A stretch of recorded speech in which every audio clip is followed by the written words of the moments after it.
الحمد لله نحمده ونستعينه ونستغفره ونعوذ بالله من شرور أنفسنا ومن سيئات أعمالنا من يهده الله فلا مضل له حسبنا الله ونعم الوكيل. یہ چند معروضات ہیں جو آپ حضرات کی خدمت میں پیش کر رہے ہیں مختصراً. الحمدللہ ہمارے صوبہ میں مدارس بھی کافی ہیں اور ماہرین فن بھی الحمدللہ کافی ہیں، پھر بھی توجیحات اور تنبیہات کی ضرورت ہے. جن فنون کو ہم پڑھاتے ہیں اپنے مدارس میں، ان فنون کی تمرین ضروری ہے. صرف تجوید کی تمرین اور عربی کی تمرین کافی نہیں ہے. خاص طور سے فن فقہ کی خصوصی تمرین کی ضرورت ہے. ہم فقہ کی کئی کتابیں پڑھتے ہیں، مگر مشکات تک یعنی ہدایہ پڑھنے والے طلباء سے اگر کہا جائے کہ ہر باب اور ہر مسئلے کو وہ کھڑے ہو کر سمجھا دیں یا ازبر لکھ دیں تو ان کے لیے یہ بہت مشکل ہوتا ہے. وجہ یہ ہے کہ صرف پڑھنے، سننے اور لکھنے پر اکتفا کیا جاتا ہے، عملی مشق نہیں ہوتی. مثلا کتاب البیوع جب پڑھائیں گے تو کتاب البیوع کے اندر جو اہم باتیں ہیں، بیع کے اندر ارکان کیا کیا ہیں، شرائط کیا کیا ہیں، سنتیں کیا ہیں، ان کو الگ سے لکھ کر عملی مشق کے طور پر، بلکہ ترازو لے کر، ابھی تو الیکٹرانک ترازو بھی ہے، الیکٹرانک ترازو سامنے رکھ کر درسگاہ میں اگر خرید و فروخت کی مشق کی جائے تو بیع میں ارکان کیا ہیں، شرائط کیا ہیں، سنتیں کیا ہیں، وہ ذہن نشین ہو جائیں گے انشاءاللہ. ورنہ بہت مشکل ہوتا ہے. عملی میدان اسلام سے خالی ہو رہا ہے. دوسری بات یہ ہے کہ عملی میدان اسلام سے خالی ہے. عربی کتابیں ہم پڑھتے ہیں، اصل زبان عربی ہے، اردو میں ترجمہ کرتے ہیں. بنگلہ دیش والے تو بنگلہ میں چلے آئے، بنگلہ میں ترجمہ کرتے ہیں، وہ بنگلہ سے سیدھا عربی سیکھتے ہیں، اردو فارسی کا توسط لیتے نہیں. مگر ہم لوگوں کے لیے اردو بہت ضروری ہے. اردو میں ترجمہ کرتے ہیں، مگر ہمارے طلباء یکساں طور پر اردو سمجھتے ہیں یا نہیں، اس کا جائزہ لیا جائے اور قواعد اردو کو سامنے رکھ کر ماہرین اردو، بلکہ جن اساتذہ کرام کی مادری زبان اردو ہے، ان کی مدد سے ہر طالب علم کو اردو کی مشق کرانی چاہیے. بولنے کی بھی مشق ہو، لکھنے کی بھی مشق ہو. اچھا یہ ہے کہ روزنامچہ لکھنے پر مجبور کر دیا جائے ہر طالب علم کو.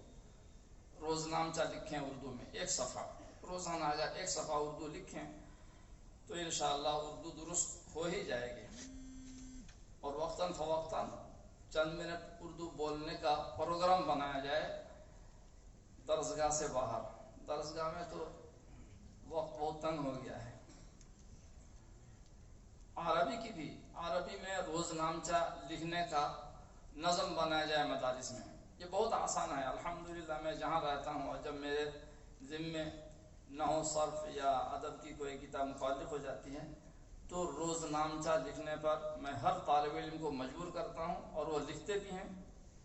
الحمدللہ ان کی عربی ٹھیک ہو جاتی ہے اور املا کے قواعد ازبر ہو جاتے ہیں. ابھی تو املا کے قواعد کی اچھی کتاب آ گئی، بنگلہ دیش کے ایک عالم نے لکھی ہے، تصنیم فی قواعد الاملاء والترقیم.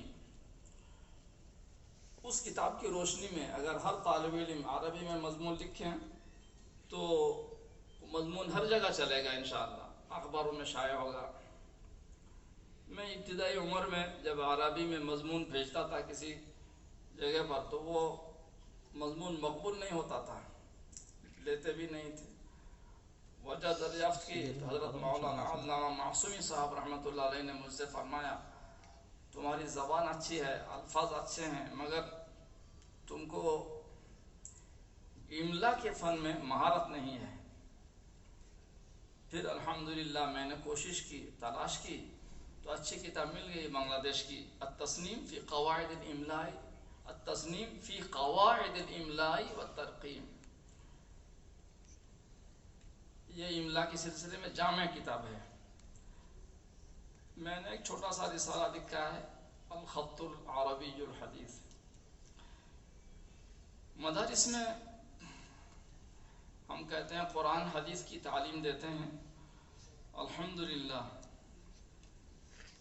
علوم پڑھاتے ہیں، تجوید اور قرات پر بہت زور دینا چاہیے۔ تجوید اور قرات کی کارگزاری مناسب نہیں آ رہی ہے، اس کو زیادہ کھولنا نہیں چاہتا ہوں۔ یہاں تک کہ دور حدیث تک کی تعلیم ہوتی ہے بعض مدارس میں، کسی مدرسے کا نام لینا مناسب نہیں، اور فارغین تجوید میں بہت کمزور نظر آ رہے ہیں۔ تجوید کے قواعد بھی ازبر ہونا ضروری ہے اور اجرا بھی ضروری ہے۔ ہر طالب علم سورہ فاتحہ سے لے کر سورہ ناس تک کسی مشاق قاری کو سنائیں۔ تجوید قرات کے علاوہ قرآن اور تلاوت کے کچھ اور احکامات ہیں جو فقہ کی کتابوں میں موجود ہیں، ماہر مفتیان کرام الگ سے وقتاً فوقتاً بتائیں تو بہت اچھا ہوگا، ورنہ ہم دیکھتے ہیں کہ نماز پڑھانے والے جو نماز پڑھاتے ہیں تو نماز میں قرات کی غلطیوں کے احکامات سے بھی ہم میں سے بعض واقف نہیں ہوتے۔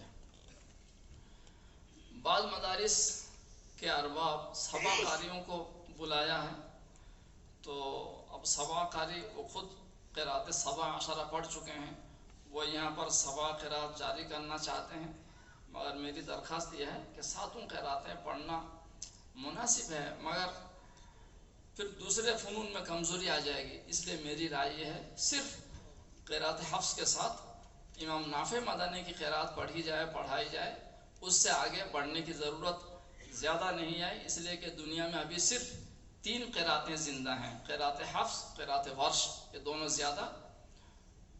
دنیا کے اکثر خطوں میں قرات حفظ موجود ہے، اور یورپ افریقہ کے علاقوں میں قرات ورش ہے، جہاں مالکی مذہب چلتا ہے وہاں پر قرات ورش چلتی ہے۔ تو قرات ورش کے ساتھ قرات قالون بھی پڑھائی جائے، باقی سبا قرات پڑھنے اور پڑھانے میں پھر دوسرے فنون میں کافی کمزوری آ جائے گی، جو نظر آتی ہے ان مدارس میں جن مدارس میں قرات پر تخصصات ہیں، گجرات وغیرہ میں۔ ارباب مدارس سے درخواست ہے کہ سیرت کی کوئی مکمل کتاب پڑھائی جائے، مکمل۔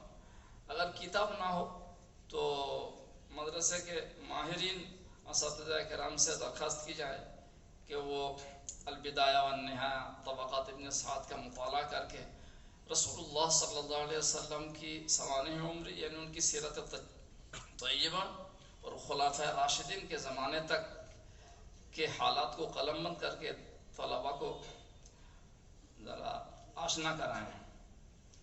آخری بات یہ ہے کہ شعبہ حفظ میں تجوید کی بات آئی، ہم نے تو بعض مدارس میں شعبہ حفظ میں اردو لکھنا اور پڑھنا بھی چالو کر دیا ہے، الحمدللہ اس میں کوئی حفظ میں نقصان نہیں ہو رہا ہے۔ اردو لکھنا اور پڑھنا حفظ کریں، 1 گھنٹہ اگر اردو پڑھیں لکھیں کوئی حرج نہیں ہے۔ اور شعبہ حفظ کے کچھ اور مشاکل پیش آتے ہیں، دشواریاں، حفظ رکھنا، اشتباہ لگنا، اس سلسلے میں کتابیں آ گئی ہیں، جیسا معجم المتشابہات ہے، اور بھی اردو میں کافی کتابیں ہیں، 2-3 کتابیں تو ہمارے سامنے ہیں جو دستیاب بھی ہیں، تو ان کتابوں کے ذریعے سے شعبہ حفظ کے مشاکل حل کرنے کی کوشش کی جائے۔ وما علینا الا